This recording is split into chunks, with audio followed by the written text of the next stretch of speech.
Gloria. Gloria a su santo nombre. Vamos en esta mañana a Lucas capítulo 18.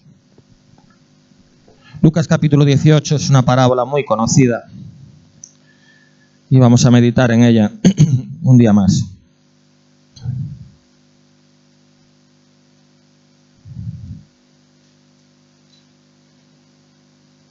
Lucas, en el capítulo 18, el Señor enseñó una parábola muy importante con un propósito bien definido. Dice así, vamos a leerla.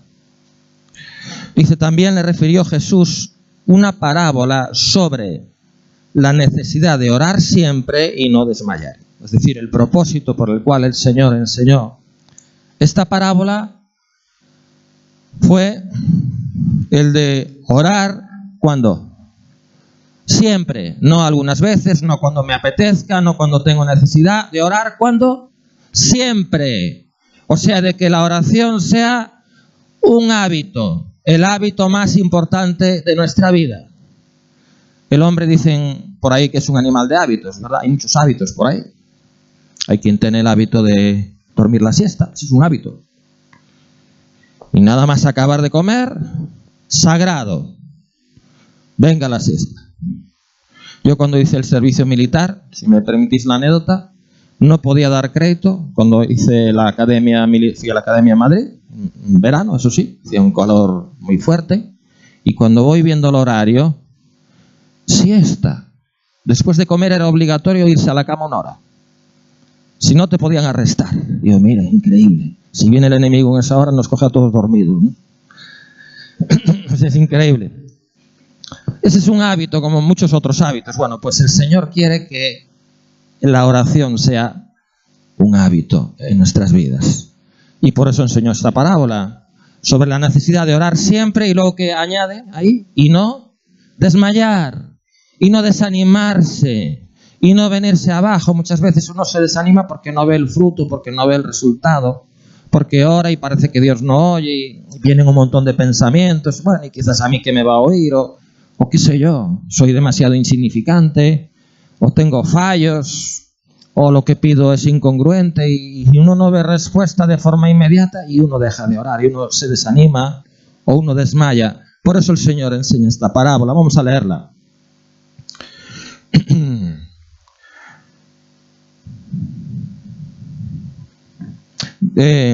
Diciendo, versículo 2, había en una ciudad un juez que ni temía a Dios ni respetaba a hombre. Bueno, como ese hay muchos hoy día, lamentablemente. Ni tienen temor de Dios, sino no harían lo que hacen. Ni tampoco, y la criatura, las personas muchas veces les dan igual también. Dice, había también en aquella ciudad una viuda, la cual venía a él diciendo, hazme justicia de mi adversario. Esta mujer tenía un problema. ¿Qué problema tenía esta mujer? Que había alguien que la afligía, que estaba siendo de alguna manera oprimida por alguien que era su adversario, su enemigo, alguien que le deseaba el mal, alguien que de alguna manera procuraba su mal, que cuando podía fastidiarla, la fastidiaba. Y la mujer se encontraba desprotegida, se encontraba desvalida, entonces recurría a aquel que podía hacerle justicia, al juez, al que tenía la autoridad. ¿Y qué hacía el juez? Cuando la mujer clamaba, hazme justicia de mi adversario. Versículo 4, no quiso por algún tiempo. El juez no quiso, ni caso.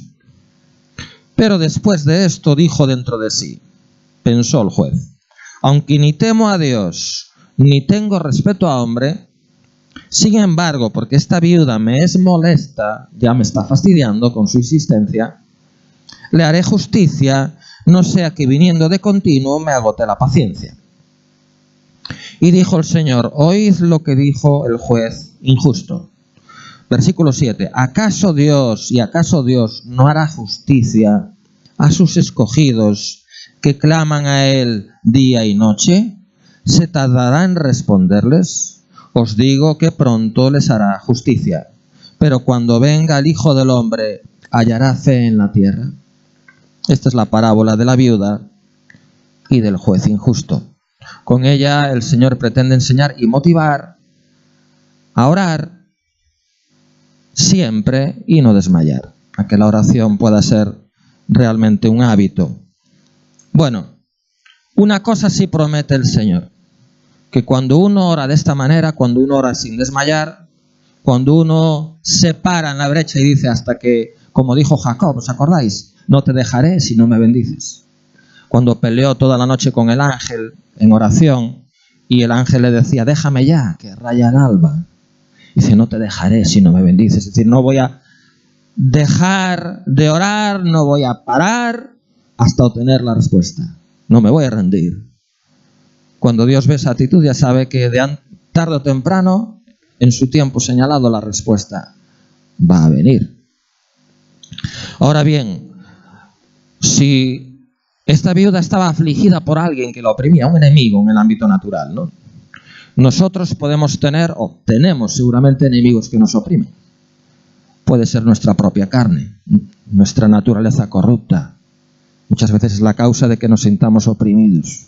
A veces son temores debido a situaciones, circunstancias naturales que ocurren en el mundo. El mundo es un enemigo también. A veces nos llenamos de temor y ese temor es como una presión, como una carga que llevamos encima, que no nos deja respirar. ¿Qué decir del diablo, verdad? Que trata de... El apóstol Pablo lo sufrió en carnes cuando oraba al Señor, Señor, quítame este aguijón, ese mensajero de Satanás que no para de abofetearme, enviándome mensajes que me atormentan. Gloria a su santo nombre. Entonces, sea cual sea el enemigo que te oprime, sea lo que sea que te oprime, lo que enseña la parábola de la viuda y del juez injusto es que la oración perseverante va a hacer que tarde o temprano Dios nos haga justicia, es decir, Dios nos libre de esa opresión, Dios nos libre de esos enemigos que nos oprimen. Él no promete en esta parábola que la respuesta sea así inmediata, pero sí promete que la oración perseverante tarde o temprano va a obtener fruto. ¿Qué oración es la que va a tener fruto? La oración perseverante. ¿Y por qué Dios lo hace así? ¿Por qué no lo hace al momento? ¿Por qué si oro no me responde ya? ¿Qué es lo que queremos nosotros? Que responda ya.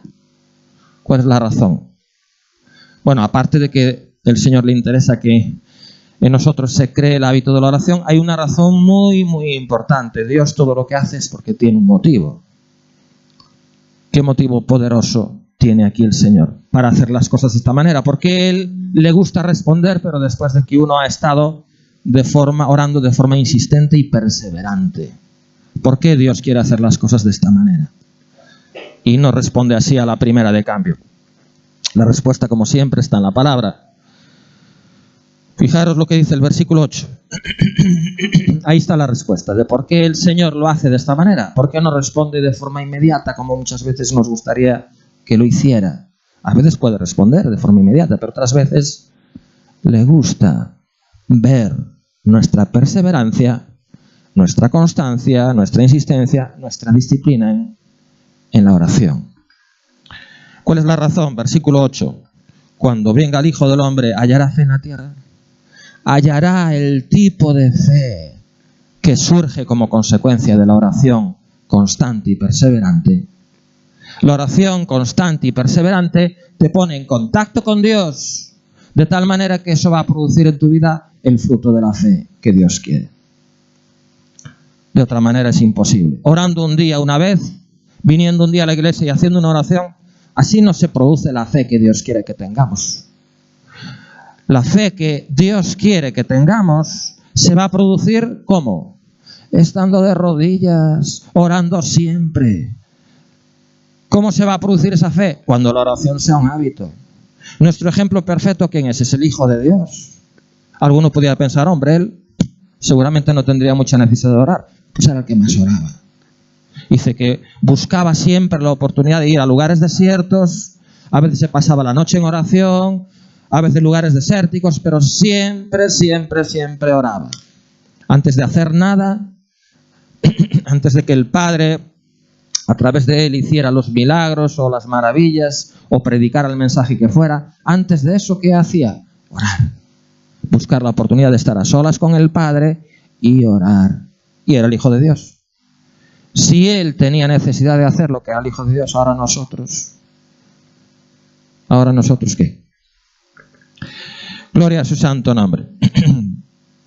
Así que Dios quiere o desea ver en nuestras vidas esa oración continua, perseverante, por dos razones. Una, para ser librados de los enemigos que nos oprimen, y dos, para producir fe, la clase de fe que Dios quiere. No hay otra forma de que se produzca esa fe. Vamos a poner algunos ejemplos en la Escritura y vamos a Primera de Crónicas, capítulo 17. Primera de Crónicas 17, 25.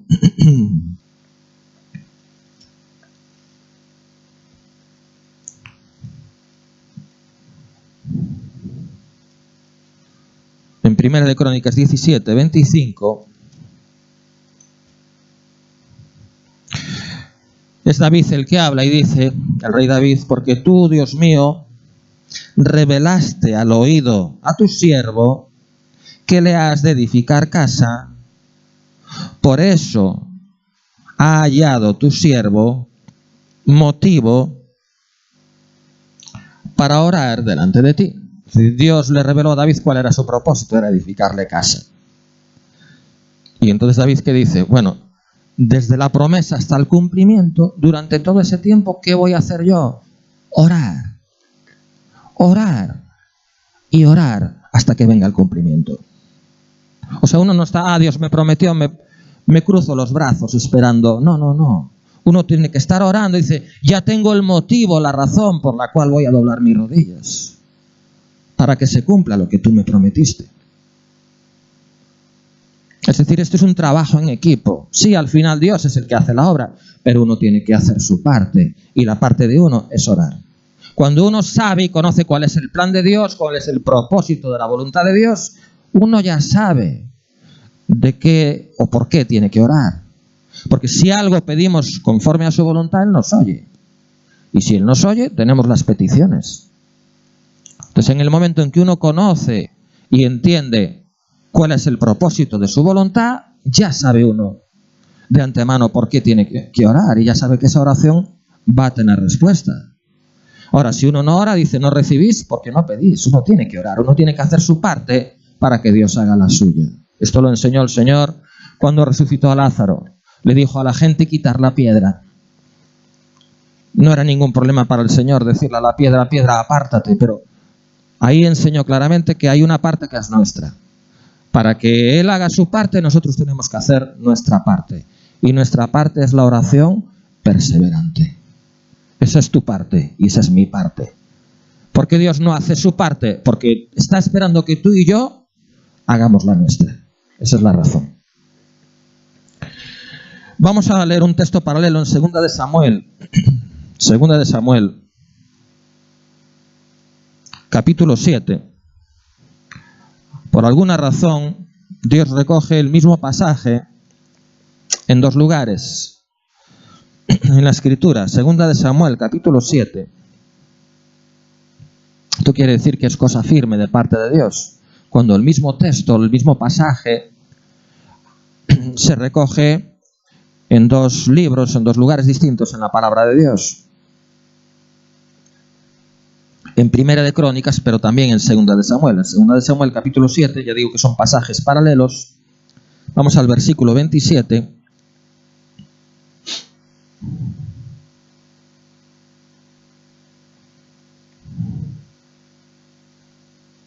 Vamos a leer desde el 25. Estoy en 2 de Samuel, capítulo 7, versículo 25.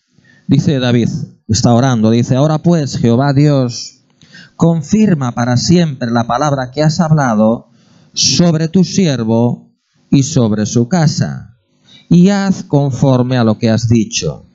Que sea engrandecido tu nombre para siempre, y se diga, Jehová de los ejércitos es Dios sobre Israel, y que la casa de tu siervo David sea firme delante de ti, porque tú, Jehová de los ejércitos, Dios de Israel, revelaste al oído de tu siervo diciendo, yo te edificaré casa. Por eso tu siervo ha hallado en su corazón valor para hacer delante de ti esta súplica. Aleluya. Gloria a su santo nombre. Bueno, que Dios edificó casa a David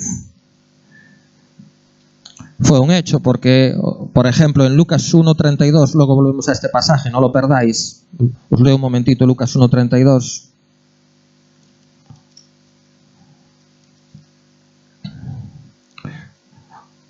Cuando el ángel le da el anuncio a María del nacimiento del Mesías, del nacimiento de Jesús.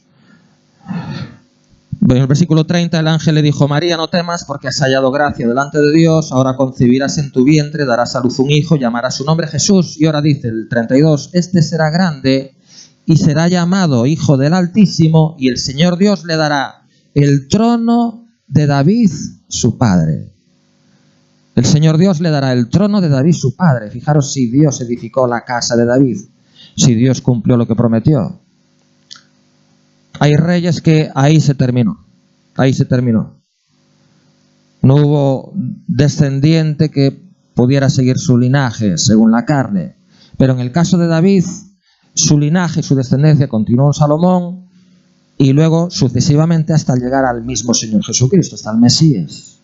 Por eso dice aquí que le daría, en el versículo 32, le daría el trono de David su padre. Era descendiente según David. Y el trono de David, ahí se sentaría el Rey de Reyes y el Señor de Señores, el mismo Señor Jesús. O sea que Dios cumplió su promesa. Ahora, esto que acabamos de leer en 2 de Samuel tiene otro trasfondo. Aparte de que seguro que David oró para que Dios edificara su casa, incluso después de su partida, pero tiene otro trasfondo. Porque tú, Jehová de los ejércitos, Dios de Israel, revelaste al oído de tu siervo, diciendo: yo te edificaré casa. Por eso tu siervo ha hallado en su corazón, dice la Escritura, que somos templo del Espíritu Santo, ¿sí o no? Y el Señor decía, el templo es su casa, es donde el Señor habita. ¿Y qué decía el Señor? Mi casa, casa de oración.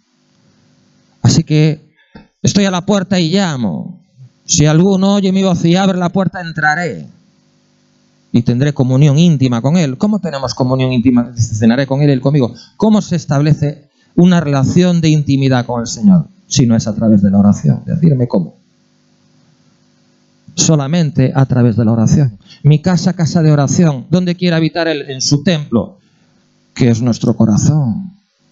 Pero es necesario que sea casa de oración.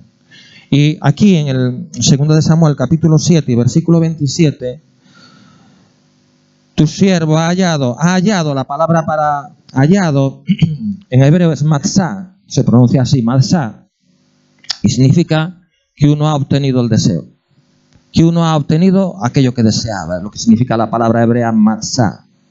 O sea que lo que está diciendo David es que obtuve lo que deseaba. En mi corazón obtuve lo que yo realmente deseaba. ¿Y qué es eso? Vamos a seguir leyendo. Dice, valor para hacer delante de ti esta súplica. Bueno, la palabra hebrea para súplica o para oración, en el texto para lo que leímos en Primera de Crónicas era oración, la palabra es tefila, se pronuncia así, y significa oración, significa intercesión. Intercesión es oración en el Espíritu. ¿Os acordáis cuando la Escritura dice que qué hemos de pedir como conviene? No sabemos. Pero el Espíritu mismo nos ayuda en nuestra flaqueza, el cual ora a través de nosotros con gemidos indecibles. Una de las razones por las cuales el Consolador tuvo que venir era para el ministerio de la oración, para que el ministerio de la oración fuera efectivo. ¿Qué hemos de pedir como conviene? No sabemos. Pero el Espíritu nos ayuda en nuestra flaqueza, orando, intercediendo a través de nosotros con gemidos indecibles. Tenemos que permitir que el Espíritu de Dios ore a través de nosotros y nos ayude en el ministerio de la oración. Es fundamental. Es fundamental. Es una de las razones por las cuales Dios da al Espíritu Santo. Por eso Jesús decía, os conviene que yo me vaya para que el Consolador venga y entonces hará la obra que yo quiero hacer en vuestras vidas, sobre todo por medio de la oración, sobre todo si le permitimos que Él ore a través de nosotros. Tefila significa casa de oración. La palabra hebrea tefila para oración, para súplica, significa casa de oración. Mi casa, casa de oración. Fijaros lo que dice aquí, en 2 de Samuel 27. ¿Qué tipo de casa también deseaba David que Dios edificara? Una casa de oración en su corazón. Es lo que está diciendo 2 de Samuel 7:27. Al fin he conseguido, la palabra hebrea masá, lo que deseaba, que mi corazón fuese tefila, una casa de oración. Porque lo que significa la palabra tefilá en hebreo significa casa de oración. Y la palabra viene de una palabra hebrea, palal, que significa hacer intercesión, hacer oración pero en el espíritu. Eso es lo que deseaba David. Lo dijo en otro pasaje, no sé si os acordáis, cuando el mismo David testificó diciendo: una cosa he demandado a Jehová, y esta buscaré, que esté yo en la casa de Jehová todos los días de mi vida. ¿Para qué? Para contemplar la hermosura de Jehová y para inquirir en su templo. Ese era el deseo y el anhelo profundo de su corazón. Que esté todos los días yo en su casa, pueda morar en su presencia, pueda sentir su presencia, pueda gemir, pueda orar en el Espíritu, pueda contemplar su hermosura, pueda deleitarme en Él. Contemplar su hermosura es deleitarme en Él. Gloria a su santo nombre. Pueda inquirir en su templo. Ese era el deseo del corazón de David, sino explicarme cómo el mismo Señor dijo de él que era un varón conforme a su corazón. ¿Cómo podía ser un varón conforme a su corazón si no tuviera esa búsqueda personal? Si su corazón no fuera una casa de oración. Si en él no hubiera el hábito de la oración. Y fijaros, leímos antes que una de las razones por las cuales Dios quiere esa oración perseverante es porque va a producir fe. Por eso él dijo: hallará fe en la tierra cuando vuelva el Hijo del Hombre. Fijaros qué fe tenía David. Cuando era un jovencito, mientras sus hermanos iban a la guerra, él cuidaba las ovejas de su padre. Allí estaba en lugares solitarios, desérticos, pero mientras cuidaba las ovejas de su padre, ahí tenía todo el tiempo del mundo para orar, para alabar, para bendecir, para glorificar, para componer salmos. Gloria a su santo nombre. Y fijaros si produjo fe, que cuando fue a llevarles por mandato de su padre comida a sus hermanos, y allí estaba Goliat desafiándolos a todos, y todos muertos de miedo, él no tenía temor ninguno. ¿Quién es ese filisteo incircunciso? Decía él, que se atreve a desafiar a los ejércitos del Dios viviente. Y cuando nadie se atrevió, él sí se atrevió a enfrentarse a Goliat. ¿Por qué? Porque tenía fe. ¿Y de dónde vino esa fe que David tenía y los demás no? De esa comunión con Dios, porque su corazón era casa de oración. Gloria a su santo nombre. Esa oración perseverante, ese hábito de orar había generado en él esa fe que ningún otro tenía. Por eso no tenía temor y por eso era capaz de enfrentarse a un gigante y derrotarlo. Gloria a su santo nombre. Amén. ¿Veis qué importante es crear ese hábito de oración? No una oración rutinaria, porque el Señor mismo, cuando enseñó a orar porque los discípulos se lo pidieron. Qué curioso, ¿verdad? No le dijeron: enséñanos a echar fuera demonios. No le dijeron: enséñanos a hacer milagros. Enséñanos a caminar sobre el agua. Enséñanos a multiplicar los panes. Enséñanos a levantar paralíticos. No. Le dijeron: enséñanos a orar. ¿Por qué? Porque lo demás viene por añadidura. La oración es el fundamento, buscar primero el reino de Dios y su justicia, el cual Dios establece por medio de la oración, y lo demás viene por añadidura. Pues enséñanos a orar. Gloria a su santo nombre. Y ahí el Señor enseñó que las vanas repeticiones no sirven. Tiene que ser una oración perseverante y una oración que salga del corazón. Tiene que ser una oración en el espíritu, en definitiva. Gloria a su santo nombre. Pudiéramos poner algún ejemplo más. Por ejemplo, el caso de José. Vamos a leer un momentito en Génesis 45. ¿Creéis que José fue un hombre de oración? ¿Sí o no? ¿Y cómo lo sabemos?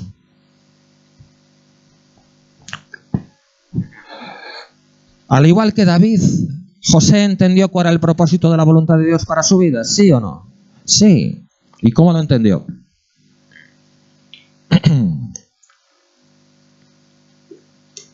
¿Cómo entendió José cuál era el propósito de la voluntad de Dios para su vida? Porque Dios se lo reveló a través de un sueño. Él sabía que estaba destinado a liderar, a ser líder, incluso sobre su propia familia. Ahora, desde la promesa que Dios le dio cuando era un jovencito, allí bajo la tutela de su padre, hasta el cumplimiento, cuando él era la mano derecha de Faraón en Egipto, ¿cuánto tiempo no pasó? Ahora, durante todo ese tiempo, ¿qué creéis que hizo José? Bueno, pasó las 1001, ¿verdad? Los hermanos por envidia lo vendieron, fue esclavo en la casa de Potifar, luego lo acusaron falsamente, acabó en la cárcel, bueno, pasó de todo. Pero ¿cómo sabemos que durante todo ese tiempo él nunca dejó de orar? ¿Cómo lo sabemos? Porque dice la Escritura que todo lo que José hacía, Jehová lo prosperaba. ¿Y por qué lo prosperaba? Pues porque tenía esa relación íntima, continua con él. Si no, nos explica que todo lo que hacía, Dios estaba con él prosperándolo. Porque nunca perdió el hábito de orar. Desde que Dios le mostró cuál era su voluntad, hasta que vino el cumplimiento, lo que pasó en su vida. A veces pasaban cosas que parecía que era mentira lo que Dios le había dicho. Pero él nunca dejó de orar. Nunca dejó de orar hasta que vino el cumplimiento. Cuando estaba en la cárcel, ¿qué hizo? Oró y Dios lo usó. Cuando estaba en casa de Potifar, oraba y Dios lo usaba. Si no, ¿cómo pudo vencer la tentación cuando vino la mujer de Potifar? Con ganas de... Fue a por él. Fijaros qué tentación. El marido no estaba en casa. ¿Cómo pudo resistir? Bueno, él huyó, de hecho, huyó de ella, ¿no? Y ella, mientras escapaba de él, pues se quedó con parte de sus ropajes en la mano. Y eso le sirvió para luego acusarlo delante de su marido. O sea, fue terrible. Las tentaciones, las pruebas, las acusaciones, las falsedades, todo lo que José pasó.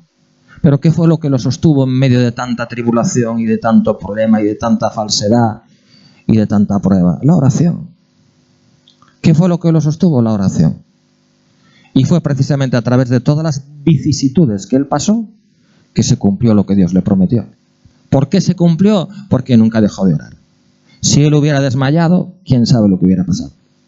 Pero nunca dejó de orar. Y por eso dijo en el Génesis 45, pudo dar testimonio a sus hermanos, ya cuando se descubrió en Egipto, a ellos. Versículo 4, Génesis 45, 4. Entonces dijo José a sus hermanos, acercaos ahora a mí. Y ellos se acercaron, y él dijo, yo soy José, vuestro hermano, el que vendisteis para Egipto. Ahora pues no os entristezcáis, ni os pese de haberme vendido acá, porque para preservación de vida me envió Dios delante de vosotros. Fijaros la fe que tenía. O sea, veía detrás de todo a Dios. Ya no les guardaba rencor ni resentimiento, porque veía detrás de todo el plan y el propósito de Dios que se había cumplido a través de incluso usando la envidia de sus hermanos para venderlo. Fijaros la fe que tenía este hombre. ¿Cómo tuvo esa fe que le permitió no guardar ningún resentimiento a sus hermanos que le habían hecho tanto mal? ¿Cómo vino esa fe? Por el hábito de oración que él tenía, porque era un hombre de oración. Dice, no me enviasteis vosotros aquí, sino Dios, y lo hizo con un propósito, que fue preservación de vida. Por eso dice el versículo 7, Dios me envió delante de vosotros para preservaros posteridad sobre la tierra y para daros vida por medio de gran liberación. Versículo 8, así pues, no me enviasteis acá vosotros, sino Dios, que me ha puesto por padre de Faraón y por señor de toda su casa y por gobernador en toda la tierra de Egipto. Fijaros la fe que tenía él, confesando y reconociendo que Dios estaba al control y Dios detrás de todo lo que ocurría y acontecía en su propia vida. ¿De dónde sacó él esa fe? De la oración. Quizás pudiéramos poner otro ejemplo más. Bueno, ¿quién fue llamado el padre de la fe? Pues Abraham. ¿Y cuál era el anhelo profundo de Abraham? ¿Cuál era el anhelo más profundo de Abraham? ¿Qué era lo que Abraham deseaba por encima de todo? Tener un hijo, ¿verdad? Eso le dijo al Señor en Génesis 15. se quejó delante de Dios. Vamos a leerlo en Génesis 15. Después de estas cosas vino la palabra de Jehová a Abraham en visión. Dios le dio una visión, diciendo: no temas, Abraham, yo soy tu escudo, tu galardón será sobremanera grande. Y aquí viene la queja de Abraham. Y respondió Abraham: Señor Jehová, ¿qué me darás? Siendo así que ando sin hijo, y el mayordomo de mi casa es ese Damasceno Eliezer. Dios dijo también a Abraham: mira que no me has dado prole, y he aquí que será mi heredero un esclavo nacido en mi casa. Luego vino a él palabra de Jehová diciendo: no te heredará este, sino un hijo tuyo será el que te heredará. Y luego le promete que su descendencia iba a ser como las estrellas del cielo y como las arenas de la mar. Fijaros, el anhelo más profundo del corazón de Abraham era un hijo. Era riquísimo, tenía bienes materiales, todos los que pudiera desear, bienes y riquezas espirituales, no digamos, ¿verdad? De hecho, por algo fue llamado más adelante el padre de la fe. Era la persona, quizás sobre la faz de la tierra en su tiempo, que más cercanía, que más comunión íntima tenía con el Señor. Y todo ese legado, no hay nada más triste que tener un gran legado, un gran patrimonio, tanto natural como espiritual, y no tener a nadie a quien dejárselo. No hay nada más triste que eso. Y eso era algo que cargaba el corazón de Abraham. Y en oración siempre le manifestaba a Dios ese tipo de carga, ¿verdad? Señor, ¿qué me has de dar o para qué me das si no tengo a quien dejárselo? Pero Dios ahí le prometió.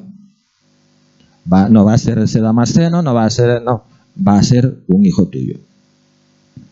Esa fue la promesa. Ahora, ¿se lo dio Dios de forma inmediata? No. Esperó, y esperó, y esperó, hasta cumplidos los 100 años. Y su mujer también de 90 y tantos. Y estéril. ¿Y qué hizo durante todo ese lapsus de tiempo? ¿Qué hizo Abraham? Orar. ¿Y cómo sabemos que oró? ¿Qué tipo de fe produjo en Abraham el hábito de la oración? Pues la fe suficiente para que cuando Dios le pidió que le entregara al hijo en sacrificio, no dudara. ¿Y por qué Dios le pidió eso? Pues porque Dios quería establecer un cuadro eterno de Él mismo ofreciendo en la cruz del Calvario a su propio hijo. De hecho, Dios llamó a ofrecer a su hijo Isaac en sacrificio en el monte Moriah, donde se plantó la cruz del Calvario, donde luego se instauró la ciudad de Jerusalén. Allí mismo Dios le dijo a Abraham: sacrifícame lo que más amas, sacrifícame a tu hijo. Entonces Abraham ahí mismo, en ese pasaje, era un cuadro del Padre, e Isaac era un cuadro del Señor Jesucristo, de su hijo. Por eso Dios pintó ese cuadro. Pero para eso se requería fe. Y para eso Abraham tenía que orar. Por eso Dios no le dio el hijo de forma inmediata. Alguno pudiera, cuando uno no entiende a Dios, dice: parece cruel, ¿no? ¿Por qué tanto tiempo ahí teniéndolo, deseando el hijo? Porque Dios tenía una poderosísima razón para no dárselo de forma inmediata. Dios quería que en Abraham se generara ese hábito de oración, que su corazón fuera casa de oración, porque eso iba a engendrar en él el tipo de fe que Dios quería que Abraham tuviera. Esa es la razón, no hay otra. Amén. Gloria a su santo nombre. Para terminar, por último, el ejemplo de Moisés. Vamos un momentito a Hebreos 11. En Hebreos 11, que es el capítulo que habla de los héroes de la fe, ahí está Moisés. Hebreos capítulo 11, a partir del 24. Gloria a su santo nombre. Dice: por la fe, estoy en Hebreos 11, 24. Por la fe Moisés, hecho ya grande, rehusó llamarse hijo de la hija de Faraón. Gloria a su santo nombre, escogiendo antes ser maltratado con el pueblo de Dios que gozar de los deleites temporales del pecado, teniendo por mayores riquezas el vituperio de Cristo que los tesoros de los egipcios, porque tenía puesta la mirada en el galardón. Por la fe dejó Egipto, no temiendo la ira del rey, porque se sostuvo como viendo al invisible. Por la fe celebró la Pascua y la aspersión de la sangre, para que el que destruía a los primogénitos no los tocase a ellos. Por la fe pasaron el mar rojo como por tierra seca, e intentando los egipcios hacer lo mismo, fueron ahogados. Bueno, fue tremendo lo que Dios hizo a través de Moisés. Fue cosa tremenda. Los milagros, las señales, los prodigios. ¿Qué os parece? Abrir un mar para que el pueblo pasara por el medio. ¿Eso lo hizo a través de quién? De Moisés. Imaginaros la fe que tenía ese hombre. ¿Qué tipo de fe tendría ese hombre?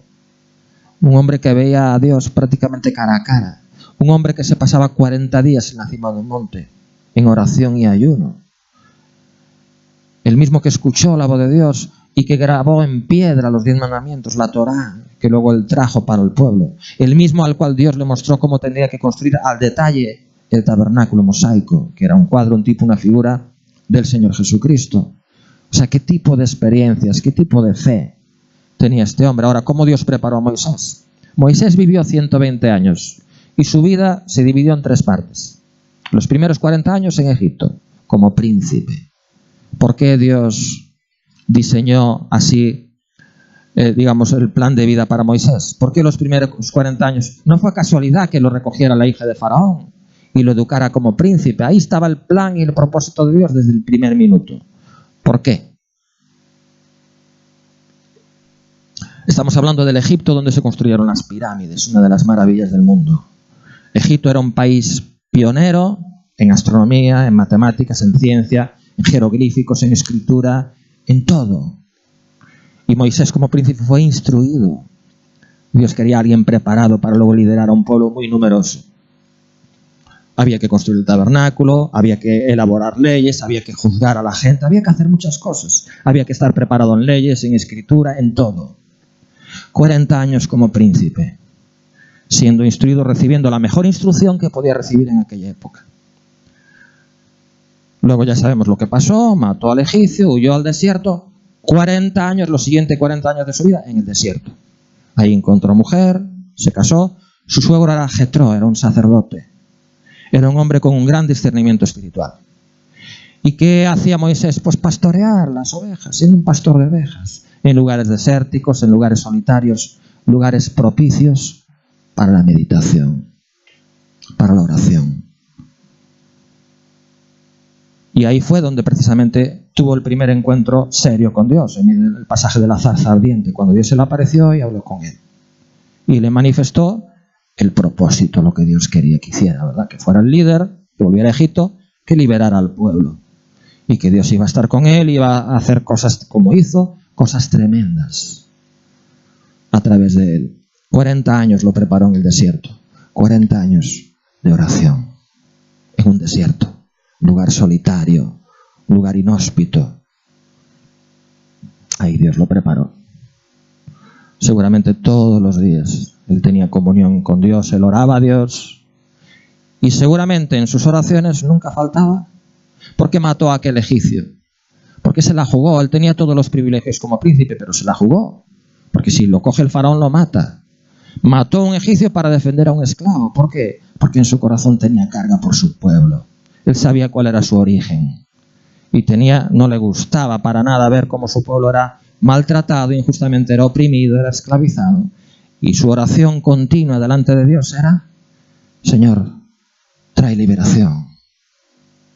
Ayuda, Señor, a tu pueblo. 40 años orando. 40 años. Hasta que llegó el día. Dios le apareció en medio de la zarza: muchachito, ha llegado el tiempo. Eres el elegido.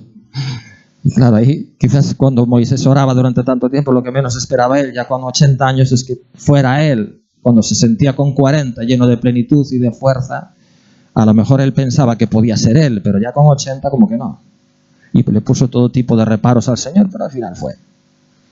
Y al final Dios hizo las maravillas que tenía pensado y planeado a través de la vida de Moisés. ¿Por qué? Porque fue un hombre de oración. Amén. Gloria a su santo nombre. Así que por eso el Señor enseñó esa parábola, la parábola de la viuda y el juez injusto, porque para enseñarnos a orar siempre y no desmayar. Pongámonos de pie en esta mañana.